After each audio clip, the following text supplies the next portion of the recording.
నమస్తే. Welcome to hit TV. నేను మౌనిక. రెండు తెలుగు రాష్ట్ర రాజకీయాల గురించి విశ్లేషించడానికి ఈ రోజు మనతో ఉన్నారు చందు శ్రీనివాస్ గారు. వారితో మాట్లాడదాం. సార్ నమస్తే సార్. నమస్కారం అండి. ఎలా ఉన్నారు? బాగున్నామండి. ఇప్పుడు ఆంధ్ర సెటిలర్లు ఎక్కువగా ఉన్న కూకట్పల్లి నియోజకవర్గంలో జనసేన పార్టీ అంతగా రాణించలేకపోయింది. మరి ఆంధ్రాలో ఆ పరిస్థితి ఎలా ఉండబోతోంది? ఇక్కడ రాజకీయ పరిస్థితులు వేరు, అక్కడ రాజకీయ పరిస్థితులు వేరు. ఓకే. ఇక్కడంత పోటీ చేసే దమ్ము ధైర్యం లేక 2018లోనే వెళ్ళిపోయాడు జగన్మోహన్ రెడ్డి గారు. తర్వాత మొత్తం 119 స్థానాలు పోటీ చేస్తున్న షర్మిల గారు తన స్థానం కూడా పోటీ చేయకుండా కాంగ్రెస్ సపోర్ట్ చేస్తా పక్కకి వెళ్ళిపోయింది. అసలు 4.5 దశాబ్దాలు ఉన్న టీడీపీ పార్టీయే ఇక్కడ నేను పోటీ చేయాలని వెళ్ళిపోయింది. ఓకే. కానీ ఆంధ్రులు ఇక్కడ ఉన్నారు, సెటిలర్స్ ఉన్నారు, 8 కాన్స్టిట్యూన్సీలు ఉన్న బీజేపీతో కలిసి పోటీ చేద్దామని ప్రయత్నం చేశారు. తప్పేం కాదే.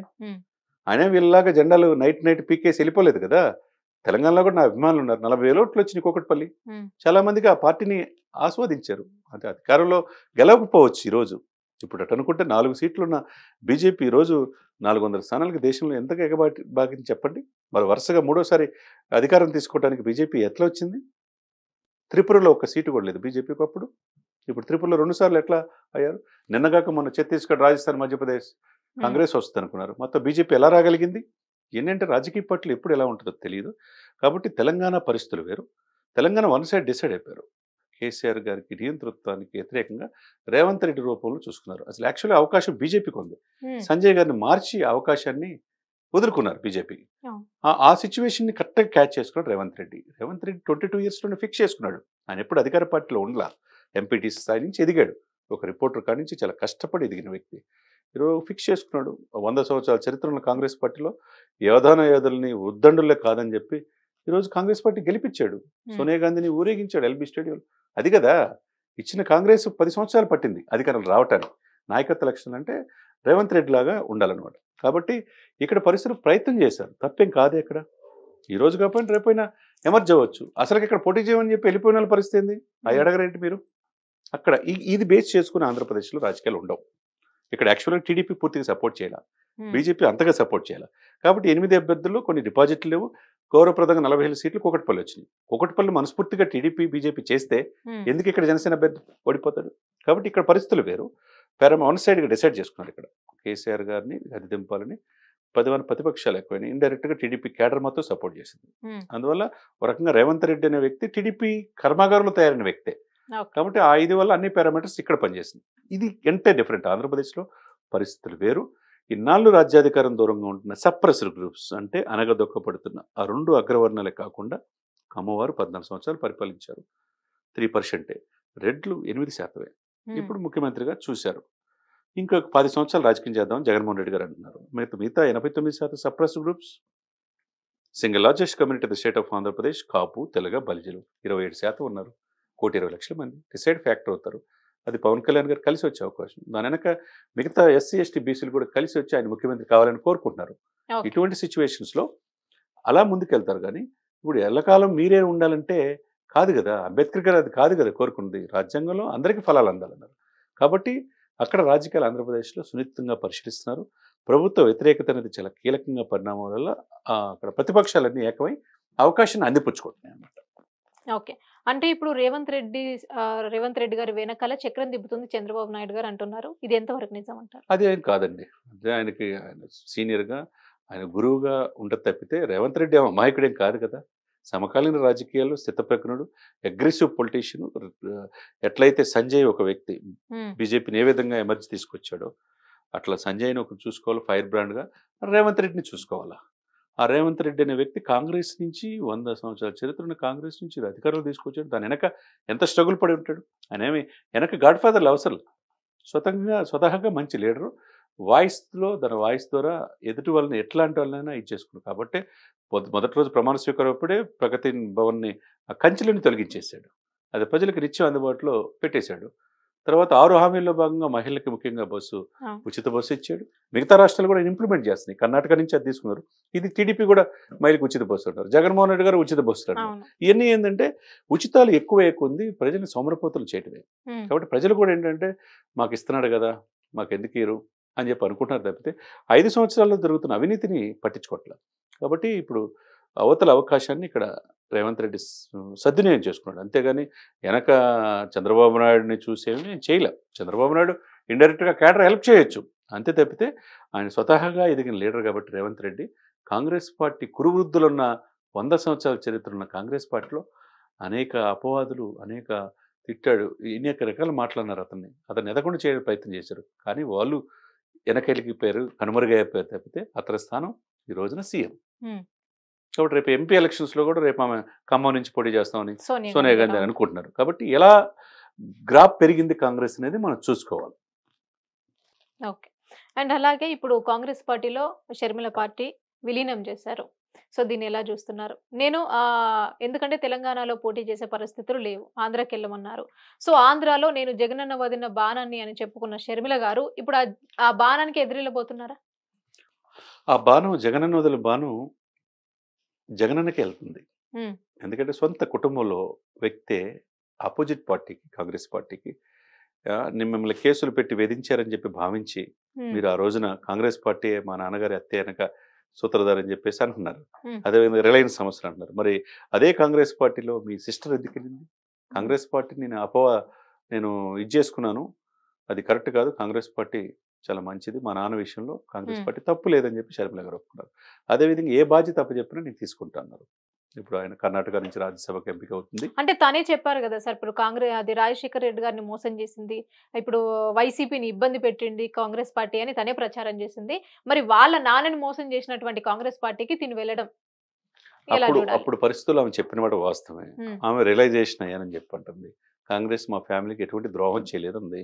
మరి అదే సమయంలో ఆ రోజున తండ్రి చనిపోయినప్పుడే అక్కడ బాడీ అక్కడ ఉన్నప్పుడే ముఖ్యమంత్రి అవుదామని చెప్పి జగన్మోహన్ రెడ్డి అనుకున్నాడు. కాంగ్రెస్ ఒప్పుకోవాలి. సీనియర్లు రోషే గారు అంటే వాళ్ళకి అప్పచెప్తాం, ముందు ఎంపీ అవ్వు, నెక్స్ట్ ముఖ్యమంత్రి చేస్తామన్నా అది ఒప్పుకోవాలి. ఆ తర్వాత ఎలక్షన్లో 2014 పోటీ చేశాడు. చంద్రబాబు నాయుడుకి ఆ రోజు పవన్ కళ్యాణ్ గారు చేయూత అందించడం వల్ల అనుభవం ఉన్న వ్యక్తి రాష్ట్ర ముఖ్యమంత్రి అవ్వాలని ఆ రోజు అయ్యాడు. జగన్మోహన్ రెడ్డి గారు కాకుండా చేయటానికి కారణం ఎవరు? పవన్ కళ్యాణ్. అందుకనే పవన్ కళ్యాణ్ ఎప్పుడు తిట్టేది ఆయన. మళ్ళా చేతులు అందిస్తున్నాడు, మళ్ళీ అది రిపీట్ అవుదామన్న భయం 2024 కనపడుతుంది. కాబట్టి ఆ రోజు సిచ్యువేషన్స్ ప్రకారం అతను వేరు, అతను కాంగ్రెస్. ఈమె వైసీపీ, మీరు అన్నట్టు తెలంగాణ వైసీపీ పార్టీని కాంగ్రెస్లో మెర్జి చేసి మా నాన్న కళ్ళకు అన్నది రాహుల్ గాంధీ దేశానికి ప్రధానమంత్రి అవ్వాలి, ఆ కోరిక కోసం నేను ఎదురు చూస్తున్నానని చెప్పి ఆ మాట ఉంది. రేపు మాపు ఆంధ్రప్రదేశ్ పిసిసి అధ్యక్షులుగా ఆమె బాధ్యతలు తీసుకునే అవకాశం ఉన్నది. కడప నుండి కూడా పోటీ చేసే అవకాశాలు ఉన్నాయంటున్నారు. మరి ఇక్కడ పోటీ చేస్తాను వచ్చినటువంటి షర్మిల గారిని అక్కడ ప్రజలు ఆదరిస్తారు, ఎంతవరకు ఆదరిస్తారు? ఇప్పుడు ఇక్కడ నేను తెలంగాణ కోడల్ని, ఇక్కడే ఉంటాను అని చెప్పినందుకు 3000 కిలోమీటర్లు పాదయాత్ర చేసింది. ఎక్కడికెక్కడ ప్రజలు వచ్చారా లేదా? సిచ్యువేషన్ అది. ఓటు చీలితే ఇక్కడ పోటీ చేస్తే కాంగ్రెస్ పార్టీ కష్టం, అవతల మళ్ళా బీఆర్ఎస్ కేసీఆర్ వస్తారనే ఉద్దేశంతో కాంగ్రెస్ పెద్దలు ఒప్పిస్తే ఈమె తప్పుకుంది.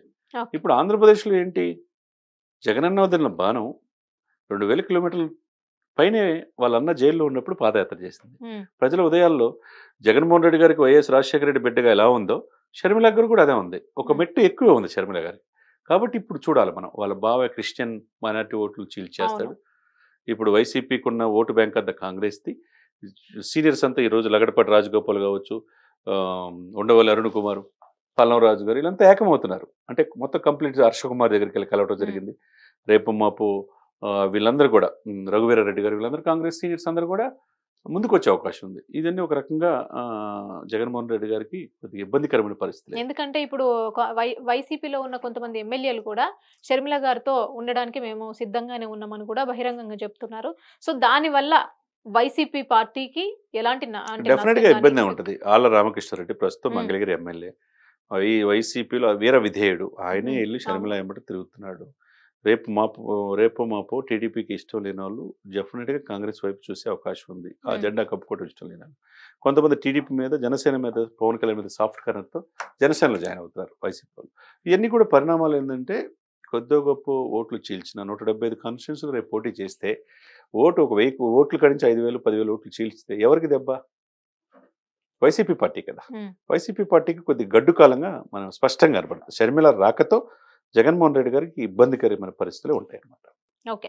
అంటే ఇంతకు ముందు షర్మిల గారు పాదయాత్ర చేసినప్పుడు కానీ, రోడ్డు మీద బహిరంగంగా ఆమె నిరసనలు వ్యక్తం చేసినప్పుడు కానీ, వాళ్ళ అమ్మ విజయమ్మ గారు షర్మిల గారు వెంటే ఉన్నారు.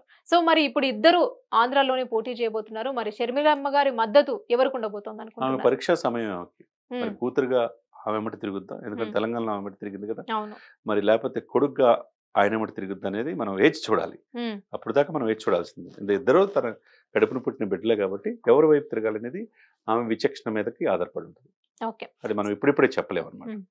సార్ టీడీపీ పొత్తుతో జనసేన పార్టీకి వచ్చే లాభం ఏంటి? ఒకవేళ టీడీపీ పార్టీ అధికారంలోకి వస్తే జనసేనాని సీఎం చేసే అవకాశాలు ఉన్నాయంటారా? అండి పొత్తు ధర్మం ప్రకారం, మిత్రధర్మం ప్రకారం, కౌటిల్యుని అర్థశాస్త్రం, రాజకీయం ఇవన్నీ ఏ విధంగా చూసుకున్నా కష్టాల్లో ఉన్న వ్యక్తిని ఆదుకున్న వ్యక్తికి సహాయం చేయాల్సిన బాధ్యత అవతలకు కూడా ఉంటుంది. 4.5 దశాబ్దాలు ఉన్న పార్టీ ఆ రోజున జగన్మోహన్ రెడ్డి గారు సీఎం కాకుండా అనుభవం ఉన్న వ్యక్తి రాష్ట్రానికి కావాలని, జగన్మోహన్ రెడ్డి గారు కాదని ఆ రోజు అన్కండిషనల్గా ఏ పదవి తీసుకోకుండా పదవీ త్యాగం చేసి చంద్రబాబు నాయుడు సీఎం చేసింది ఎవరు? పవన్ కళ్యాణ్ గారు. ఆ తర్వాత 2019లో మీరు విధానాలు నచ్చక విడిగా పోటీ చేశారు. విడిగా పోటీ చేసేటప్పుడు ఆయన అసెంబ్లీలో అడుగు పెట్టాలని చంద్రబాబు కానీ జగన్ కానీ కోరుకోవాలి. బలమైన అభ్యర్థులు పెట్టి ఓడించారు. ఆయన నిత్యం ప్రజల్లో 10 సంవత్సరాల నుంచి ఉన్నాడు. రేపు మార్చితో 10 సంవత్సరాలు పూర్తయింది కాంగ్రెస్ పార్టీ, అదే ఇక్కడ జనసేన పెట్టి. ఆ పాయింట్ ఆఫ్ వ్యూ ఇప్పుడు ఏంటి పొత్తు ధర్మం మీరన్నట్టుగా న్యాయ ప్రకారం సీట్లు ఇవ్వాలా, 170కి సగం ఇస్తాడనేది పక్కన పెడితే 50 సీట్లు తక్కువ కాకుండా హరిరామజోగి గారు మాజీ హోమ్ మినిస్టర్ గారు చెప్తున్నట్టుగా 60-70 సీట్లు డెఫినెట్గా ఇవ్వాల్సిన అవసరం ఉన్నది. అదేవిధంగా కాపులకు కూడా 35 సీట్ల దాకా కాపులకు ఇవ్వాలి. అదే సమయంలో బీజేపీ కానీ జనసేన కానీ వాళ్ళని కూడా చేసుకోవాలి. కాపులకు అన్యాయం చేశారనే భావన జగన్మోహన్ రెడ్డిలో ఉంది.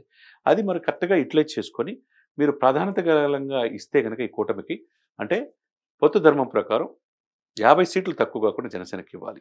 జనసేన అభ్యర్థులు గెలిపించుకోవడంతో పాటు గాజు గ్లాసు గుర్తుతో ఇక్కడ మిగతా స్థానాలు టీడీపీకి ఒక 15 పోయినా మిగతా 110 స్థానాల్లో టీడీపీ పోటీ చేయొచ్చు బీజేపీకి పోతే. అప్పుడు అక్కడ అభ్యర్థులు టీడీపీకి సైకిల్ మీద వేయాలి అంటే, ఈ క్యాడర్ అంతా మీకు పనిచేయాలంటే పొత్తు ధర్మం ప్రకారం గౌరవప్రదంగా సీట్లు ఇవ్వాలి. సీట్లు ఇచ్చినప్పుడే కదా రేపు సీఎం ఏదైనా. రెండోది పవర్ షేరింగ్. మీరన్నట్టు ముఖ్యమంత్రి అనేది మొన్న లోకేష్ గారు డిస్టర్బ్ చేశాడు వాతావరణాన్ని, మంచి ఆహ్లాదకరంగా ఉన్న వాతావరణాన్ని పొత్తు ధర్మం విస్మరించి ఆయన అన్డౌటెడ్లీ చంద్రబాబు నాయుడు గారు సీఎం అన్నారు. ఎలా అంటే, మీరు మీ నాన్నగారు 7 వయసులో మీరే సీఎం కావాలని కోరుకుంటే పవన్ కళ్యాణ్ సీఎం కావాలని ఉండదా? ఆయన అనుకున్న బడుగు బలహీన వర్గాలు కోట్లాది మంది ప్రజలు పవన్ కళ్యాణ్ సీఎం కావాలని కోరిక లేదా? ఎల్లప్పుడూ మిమ్మల్ని మోయాలా? అది చాలా గ్రాస్ రూట్ లెవెల్ ఇబ్బందికరమైన పరిస్థితులు వచ్చినాయి. అది రిలైజేషన్ అవ్వడానికి మళ్ళీ పవన్ కళ్యాణ్ గారు లేఖ రాయటం, జోయ్ గారు లెటర్ రాయటం, ఇవన్నీ కూడా అర్థం చేసుకున్నారు. పవన్ కళ్యాణ్ గారు ఏది చెప్తే సాలిడ్గా అతని సమాజ వర్గంతో పాటు రాజ్యాధికారంగా దూరంగా ఉంటున్న బడుగు బలహీన వర్గాలు మొత్తం కూడా పవన్ కళ్యాణ్ కోసం చూస్తున్నారు. కాబట్టి పొత్తు ధర్మం ప్రకారం విస్మరించకుండా లోకేష్ చెప్పిన మాటల్ని డిస్టర్బ్ అయింది కాబట్టి ఆ తప్పును సరిదిద్దుకోవాల్సిన బాధ్యత చంద్రబాబు నాయుడు గారికి. గౌరవంగా 50 సీట్లు ఇవ్వడంతో పాటు పవర్ షేరింగ్ 2.5 సంవత్సరాలు చంద్రబాబు నాయుడు గారు ముందు చేయమనండి. మిగతా 2.5 సంవత్సరాలు పవన్ కళ్యాణ్ చేస్తే రేపు రోజున నెక్స్ట్ లోకేష్ గారు ఇదవుతుంది. అది పొత్తు ధర్మం కాకుండా ఎలక్షన్ అయిన తర్వాత ప్రకటిస్తామంటే ప్రజలు ఇప్పుడు స్వీకరించే పరిస్థితులు లేదు. ఎందుకంటే మీ అబ్బాయి లోకేష్ గారు అన్న మాటకే రేపు చేస్తారని నమ్మకం ఉందంటారు, అంతే కదా. కాబట్టి పొత్తు ధర్మం ప్రకారం గౌరవంగా జనసేన చూసుకుంటేనే, మీరన్నట్టు జనసేన అవసరం టీడీపీకా, టీడీపీ అవసరం జనసేన కంటే ఎక్కువ జనసేన అవసరం టీడీపీకే. అదే సమయంలో పొత్తులు ఇరువురు కూడా సామరస్యంగా చేసుకుంటే ఇరువురికి ఉపయోగం. లేకపోతే ఈ పొత్తులు విపత్కరమైన పరిస్థితుల్లో తక్కువగా చూసి తక్కువ సీట్లు ఇస్తే వైసీపీకి బెనిఫిట్ అవుతుంది. అవకాశాన్ని వైసీపీకి ఇస్తారా, లేకపోతే మీరిద్దరు కలిసి రేపు బీజేపీతో కలిపి మీరు 3 పార్టీలు అధికారంలో వస్తారనేది మీ చేతిలో ఉంది. ఇక్కడ ఒక మెట్టు దిగాల్సిన అవసరం చంద్రబాబు నాయుడు గారికి ఉంటుంది అనమాట. ఓకే. జనసేన తెలంగాణలో బీజేపీతో పొత్తు కుదుర్చుకుంది. మరి ఆంధ్రలో కూడా అలాంటి పొత్తుండే అవకాశాలు ఉన్నాయంటారా? సంక్రాంతి లోపే ఓకే బీజేపీ పెద్దలతో పవన్ కళ్యాణ్ గారు మాట్లాడుతున్నారు. ఎన్డీఏ భాగస్వామ్య పక్షాలతో టీడీపీని కూడా చేర్చే బాధ్యతని పవన్ కళ్యాణ్ తీసుకున్నారు. చాలామంది ఎక్కడ ఒక చోట గెలవలేదు, రాజకీయాలు అంత తెలియదు అని చెప్పి అనుకున్నారు. పవన్ నా వెనక నాతో పవన్ ఉన్నాడు, నా సోదరుడు అని చెప్పేసి మోడీ గారు అన్నారంటే అతని చరిష్మా ఏ విధంగా సినిమా ఇండస్ట్రీలో కాకుండా పొలిటికల్ స్టార్గా ఏ విధంగా ఉన్నాడు అనేది వాళ్ళకు కూడా తెలుసు. నాట్ ఓన్లీ ఆంధ్ర తెలంగాణ కాదు, రేపు దక్షిణ భారతదేశంలో మోడీ గారి ఎమ్మట ప్రచారంలో పవన్ కళ్యాణ్ పాల్గొనబోతున్నాడు. కాబట్టి ఎన్డీఏ మిత్రపక్షాల్లో భాగంగా పవన్ కళ్యాణ్ సూచనల మేరకు టీడీపీని కూడా చేర్చే బాధ్యత పవన్ కళ్యాణ్ తీసుకున్నాడు. సంక్రాంతికి ముందే ఆ కలయిక కూడా జరుగుతుంది. కాబట్టి ఈ 3 పార్టీలు ఆంధ్రప్రదేశ్లో ఎలక్షన్లో పార్టిసిపేషన్ చేయబోతుంది. ఓకే. అంటే పొత్తులో లోక్సభ సీట్లు ఎన్ని? డెఫినెట్గా ఇప్పుడు 25 స్థానాలు ఉన్నాయండి. 25 స్థానాల్లో ఒక 5 స్థానాలు జనసేనకు రావచ్చు. వాళ్ళు కూడా 4 స్థానాలు అడుగుతారు. ఎవరు? బీజేపీ. 5, 4, 9 పోతే మిగతా స్థానాలు వీళ్ళు పోటీ చేయొచ్చు. అసెంబ్లీలో అసెంబ్లీ స్థానాల్లో ఇప్పుడు 15 స్థానాలు బీజేపీకి 10, 15 అడగవచ్చు. వీళ్ళకి 50 సీట్లు ఇస్తే 50, 65 పోతే 110 స్థానాల్లో మిగతా వీళ్ళు పోటీ చేయొచ్చు. అట్లా మ్యూచువల్ బెనిఫిట్తో ఇరువురికి ఆమోదయోగ్యమైన ఇది అతి త్వరలో సంక్రాంతి లోపే జరిగితే కనుక ఈ కూటమికి మంచి జరుగుతుంది అనమాట. ఓకే. వేణుస్వామి గారు 2024లో మూడోసారి పవన్ కళ్యాణ్ గారు విడాకులు తీసుకోబోతున్నారు అనేసి అంటున్నారు. సో ఇది ఎంతవరకు నిజం అంటారు? అంటే వేణుస్వామి గారు ఆయన దేవుడేం కాదు కదా, ఆయన జీవితం ఆయనకు తెలుసో ఏమో తెలియదు. కానీ వేణుస్వామి మరి మళ్ళీ మొన్న కేసీఆర్ గారు డైరెక్ట్గా కేటీఆర్ ముఖ్యమంత్రి అవుతున్నారు. ఎందుకు కేటీఆర్ గారు కాలా? అదొకటి ఎగ్జాంపుల్ చాలు. అంతే కాబట్టి వీళ్ళు దైవాన్ సమృద్ధులుగా భావిస్తారు. వీళ్ళేదో అంతా తెలుసు మాకు అనుకుంటారు. వాళ్ళ గురించి వాళ్ళకి తెలియదు. మిగతా అన్ని తెలుసుకున్నట్టు భావించి ప్రజల్ని అట్రాక్టివ్ చేసుకునే భాగంగా అలా మాట్లాడతారు తప్పితే దాన్ని మనం అంత క్రైటీరియా తీసుకోవాల్సిన అవసరం లేదు.